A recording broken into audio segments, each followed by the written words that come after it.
Hey Guinos, did you ever sit down to watch Squid Game and think to yourself, man, this is really cool and all, but I wish all of these fictional poor people fighting tooth and nail for money were real poor people fighting tooth and nail for money? Well, unfortunately, I'd have to tell you that you were beaten to the punch. Thrice. For the past few years, it feels like I've been seeing Squid Game pop up everywhere. It was the biggest show on Netflix for a while. You even had people dressing up as the players and the guards for Halloween. It's even got those crappy bootleg plushes on the mall kiosks, and that's an honor usually reserved for children's horror mascots and Jeffy from Super Mario Logan. As I'm sure a lot of you know, Squid Game is a part of the death game genre, similar to things like Hunger Games or Battle Royale, stuff like that. A lot of those stories are specifically about poor people being exploited by the rich, usually for entertainment purposes. They pit them against each other, promising some kind of prize for them and their family if they're able to stand tall above the rest. It's supposed to be some sort of metaphor about something, but I'm not sure what. However, unlike its contemporaries, a lot of people watched it and for some reason thought, this show about people being brutally killed because they need money so badly is really cool. I think I'm gonna make it real. First, Mr. Beast decided to make his Squid Game in real life video, and then Netflix made Squid Game the challenge with real people, and then Mr. Beast said, hang on a second, run it back, I wasn't finished yet, and then made Beast Games. This time though, he's got the might of Amazon on his side, and believe me, he will not let you forget it. I am standing on $5 million of real money, the largest grand prize in entertainment history. It is absolutely not a secret that Beast Games is inspired by Squid Game, and by inspired by, I mean that it's just shamelessly ripping it off, but it owns it, so it's okay. Sorry, that's not entirely true. They just have similar jumpsuits with numbers on them, they have guards with the weird symbols on the faces, an exorbitant cash prize. So while it is a lot like Squid Game, the show knows it, I know it, you know it, and that's not really where all of my issues lie. My problems stem from the way that the show presents itself, its contestants, the games, pretty much every aspect. I'm not gonna lie to you guys, there is very little that I liked about this show. I watched like 5 episodes of it and I just cannot get through anymore. The one I especially have problems with is the first episode, which is the one that I'm gonna be diving deep into because it sets up all of the problems that the series never really outgrows. Really quick though, I think it's important to talk about Squid Game, what it's about, and all of its themes and whatever, but I'll be brief. Squid Game, in a broad sense, is about a bunch of rich guys coming together and saying, oh, dude, I'm so bored with all of this money that I have. Maybe we could make poor people play silly games for it. Maybe that would be fun. And then all the commentary stems off of that. It's a commentary on exploitation, greed, socioeconomic divide, morality, and how these rich people don't see the poor people they've put into these games as people at all. They see them as expendable numbers. Names in this show are usually only exchanged between contestants when they really trust each other. If they're ever referred to by one of the guards or one of the higher-ups, they're referred to as their player number. It's a way to dehumanize them, and it's a way to show this divide. It's a little bit on the nose, but I think it's really effective. So when you watch Squid Game, you're supposed to think, oh man, these people would rather die than go back to their terrible situation that they're in? That's crazy. Oh man, that's terrible. And then Mr. Beast watched it and thought, oh man, I have a lot of money. Maybe I could make Squid Game. So from the get-go, I hope you can understand why I was a little bit skeptical going into this show, because I feel like it's playing into exactly what Squid Game is criticizing, just without the death part. With all of that out of the way, I'm actually going to start talking about what I mean now, and again, I only need the first episode to do that.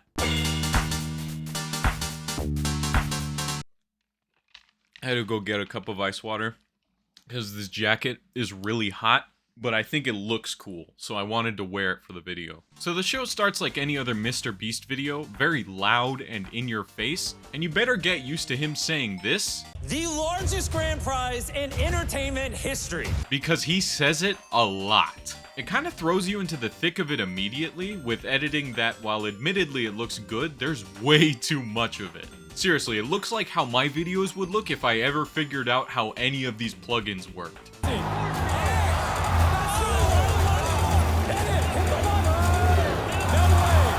During the introduction, we get to learn the staggering number of contestants on this show. 1,000. That's an insane number, and I honestly have no idea how the hell you're supposed to connect with any of them because of it. If they wanted you to get to know all of them, this whole 40-minute episode would basically just have to be one-sentence introductions from all of them. The ones they do have are the usual ones. You've got people saying they grew up poor and they want to help other people, people who want to help their family, people who just want to have fun, and this gem of irony, and this guy saying that he would die for this. I will die for this. I will die for $5 million. This show is bigger than anything you could ever imagine. Oh yeah? You don't know how big I can imagine. What about an elephant? Or a rocket ship? Or your mom? So the first thing I noticed, and I'm sure that Mr. Beast noticed, is that 1,000 is actually a lot of people. And so before even the 3-minute mark, they're already getting rid of people through a bribe system of, hey, if you don't think you're cut out for the beast, then take 20K and get the hell out of here. And so 52 people leave, the editing gives me a headache, whatever. The main thing that I noticed is that a lot of these contestants don't have their name uttered even once. They're only referred to as their number, and this goes on for basically the whole show, save for a few main characters. Already, you can kind of tell who they're gonna be. They get a little bit more screen time than everybody else, and so it makes things feel a bit more predictable and detached. I'll get more into that later though, because it's time for the first challenge, which Jimmy Beast has declared will be one of his most brutal yet. I'm gonna call it the, oh shit, we have how many players left? Oh god, we gotta figure out how to get rid of them and fast type game. Basically, each row of 80 people is now on a team, and the objective of the game is that someone from your row has to self-eliminate themselves and walk away with nothing, so everyone else can survive. And the last 3 rows left all get eliminated. And that's the whole game. So now you have people screaming and crying at each other to get the hell out of there, and then this one somber scene with a woman taking one for the team. For your family, please. What family? Who are you? In plain terms, it feels pretty unfair to the people who decided to stay thinking that they were gonna play skill-based games and really actually have a chance at winning this thing. But hey, that's how the Jimmy Beasts, it's not like they have unlimited money on this show. Luckily on this show, I have unlimited money to give away. The worst part is that I just feel nothing when I see this. I don't know any of these people. I don't care. Like, who am I rooting for? Who am I rooting against? I don't know if they know each other. All I know is that it kind of sucks that these people don't even get their names on screen, and they're sacrificing themselves within the first 5 minutes of this show because they didn't know they were just gonna have to do a self-elimination challenge or whatever. That's one of the worst parts about the show, and it doesn't really get better. Need more water. Jesus Christ. Anyways, after a few more contestants that self-eliminated talk about how great the 8 minutes they were on Beast Games was, Jimmy Beast kills them. Kidding, but it does feel a little bit sinister when the music cuts out and he drops the first person and she just starts screaming. And then he drops the rest of the eliminated players, some of which were on their knees crying just minutes earlier, and that's that. Like, he makes a joke of it too. I just really do not like watching this. When I saw it the first time, it put like a pit in my stomach. It feels sadistic. If you're hoping that it changes, you're in luck, because it does in fact get worse. Also, sorry for jumping around a bunch, but the show does it too, so you're gonna have to bear with me while I do this chronologically in the show's order. He keeps showing off things that are going to happen later down the line. It's not even past the 11-minute mark of the 40-minute episode, and he's already advertising the rest of the series. Let it speak for itself. Let your show entertain me, and I will continue watching it. Mr. Beast has gone on record saying that he watches these kinds of things and thinks to himself, man, I could algorithmically optimize this, but all it does is put a bad taste in my mouth. It kind of just sucks. This is not a YouTube video. It is a television show. Let it breathe. Why should I care about these people? About anything that's going on right now? Will I ever get to know any of them? If I wasn't making a video on the show, I would have put it down after this episode. The editing is just so disorienting, and it doesn't let you linger on a single moment long enough. Dad, he's a military vet. I left my wife and my 3-year-old son. But I want to fight for his future. Now that I'm done with that little tangent, it's time for challenge 2, which I think is actually pretty sick and would be really fun to do. You basically have a bunch of blocks, and you need to use all of them to make a tower that won't fall on top of one already placed red block. And the first 100 towers to fall are out. It's fun, it's sort of interesting to watch, and oh, they're already focusing on the nameless people being emotional about it. And they're standing right next to them making jokes about it as they break down. Alright, when someone loses their chance to become a millionaire and supposedly starts crying, one of the rich beyond belief hosts says to another, I'm gonna let you handle this one. That's weird, right? I'm not exaggerating. That's exactly what happens. I'm gonna let you handle this one. Why do I gotta handle it? The cry kind of sounds edited in too, so either this guy is actually crying and they made a joke at his expense and they look like assholes, or they edited it in, made the joke, and they made themselves look like assholes. Why the hell would you do that? Regardless, the challenge ends up being boring. Again, I don't know any of these people, so when all of the towers start falling, it really does not matter to me. It feels wrong that I don't care too, because most of the time with these multi-episode one, like, contestant pool game shows, I get attached to a few of the contestants pretty quickly, and I'm rooting for them or I'm rooting against certain ones. But with this, nothing. Like I said earlier, this show is supposed to be based on Squid Game, and while they throw out a lot of the interesting things about trust, morality, the commentary on society, they keep the extremely rich hosts that see their contestants as nothing more than numbers. They're not really people. In a way, it feels like the viewer is supposed to see them that way too, and that's just, I don't like that. Moving on from the extremely anticlimactic ending of that challenge, and Mr. Beast gloating a little bit more about how expensive his show is, I have unlimited money. we move on to the last challenge. It's another one of those, we have how many players left? Oh shit, we gotta get rid of some of these guys in fast type games. This time though, when you press your button, you eliminate your entire row, but you get a bunch of money. Another completely chance-based game for the people who don't want to leave and want to try to win the $5 million. But hey, like I said, that's how the Jimmy Beasts or whatever I said earlier, I don't really remember. I barely want to talk about this one. Of course people take the bribes. They go up to like $100,000. The people take them, the other people in the row are upset, but again, I don't care. It's all just suffering from people I don't know and winning from people I don't know. And it makes me feel terrible and indifferent at the same time, which is, it puts this pit in my stomach. I hate it. I feel terrible for all of the people who really wanted to give it a shot and go for it and stayed because they thought, man, you know what? I'm gonna really try to get this. But because of chance, they just don't get to prove it. They don't get to prove their stuff in the later episodes, where there are challenges that are more skill-based. They just get rid of over 500 people, almost all completely chance-based. It's especially grating how much they're hyping up this challenge. Oh! Who did it? Oh my god, he pressed it! 6-7 for the guy that you were worried about. Of course a bunch of people poorer than you are taking $100,000 and leaving. They don't want to risk leaving with nothing. It's not crazy, it's sensible. But sometimes, the people who you think you can trust the most are actually Oh my god. the people you can trust the least.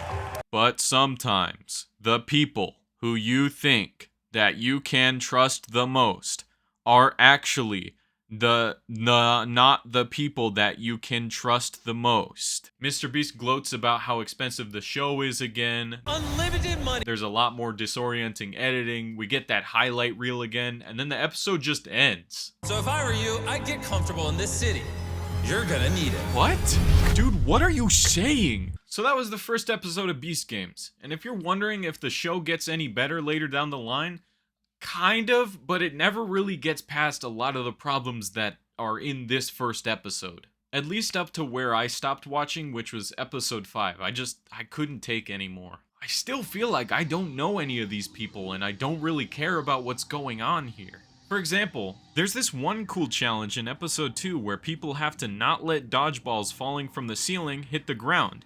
And 40 people are eliminated, and the game is over after just one ball is dropped in. And then it's immediately followed by another self-elimination game? Guys, come on! And you know the funniest part? My favorite game in the show is a self-elimination game. And it's only that good because it's basically the whole episode, and we get to actually learn who these people are, and we get to spend time with them. Basically, there's 80 groups of 3 people, and one person has to self-eliminate or they all go home. The cool part comes in where they have 5 hours to decide, and they can ask for literally anything on the phone provided in the room. I actually really like this challenge, both in concept and in execution. It's really fun. Not only is it fun, but it is heartbreaking. It is what Mr. Beast is looking for in the show. It made me feel something when I was watching them decide who had to stay and who got to go. The ones we did get to see were really fun or wholesome, like the people who watched movies and ate pizza with each other, or the one girl who said that, hey, I'll eliminate myself, but we're gonna have a party first, and they ordered a ton of stuff, had a good time, and then like, when time's almost up, she handcuffs herself to the wall and is like, I had a good time, guys. That's awesome. I love that. I want Jimmy to do this. I want Jimmy to do this. Okay. I enjoyed it because I finally got to see these people laugh, cry, and be human in a game that's admittedly really interesting. This is undeniably a good episode of a game show. I think it's good, but it is the only good episode. It's the only one I liked. Beast Games, in general, feels like it's trying to ignore the extremely large Jimmy in the room. In trying to replicate Squid Game, they are doing exactly what Squid Game is criticizing.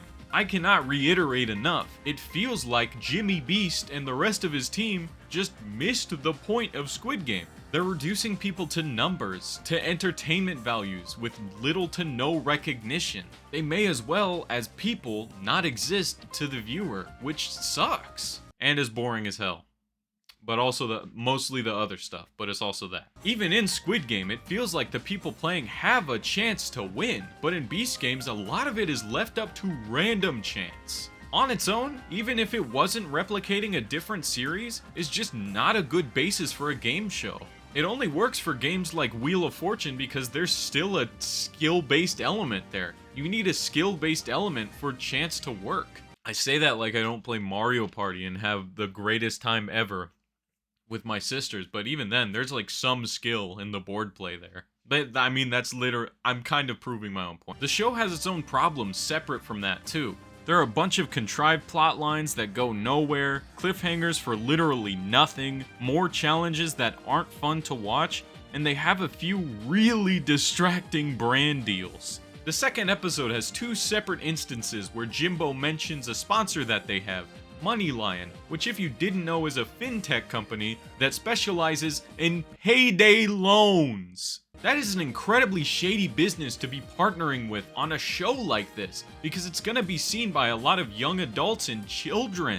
These people are likely not to know how predatory payday loans are, how high the interest rates are, and they're just gonna be like, Jimmy Beast to give a free money from the company. I think I joined that. Not only that, but because it's a financial tech company, they're not subject to as many of the regulations as an actual banking institution. It's crazy. It's all around really shady, but maybe I'll get into that on a different video. And I haven't even gotten into the fact that there's a class action lawsuit against them where 5 of the contestants allege a lot of really bad things. I don't want to go further into it because they haven't had a chance to defend themselves, but seriously, this is a lot of bad shit. I could talk on end about what I don't like about this show, but I feel like I've said my piece about it. I'm not gonna finish it. I can't bring myself to watch any more. It sucks to watch all of these nameless people succeed and fail because most of the time I don't care, and when I do care, it's because I feel terrible for the crying people being dropped into pits.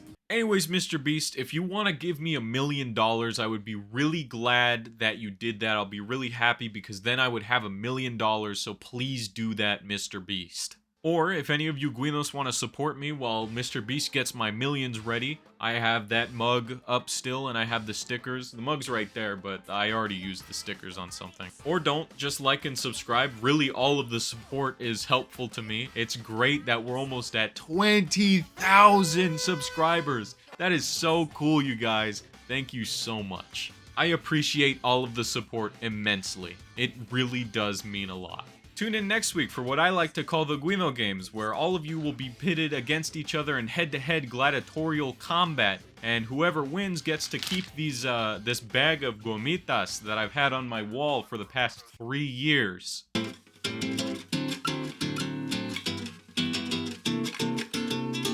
Keep stepping at your, keep stepping at your own pace, stepping.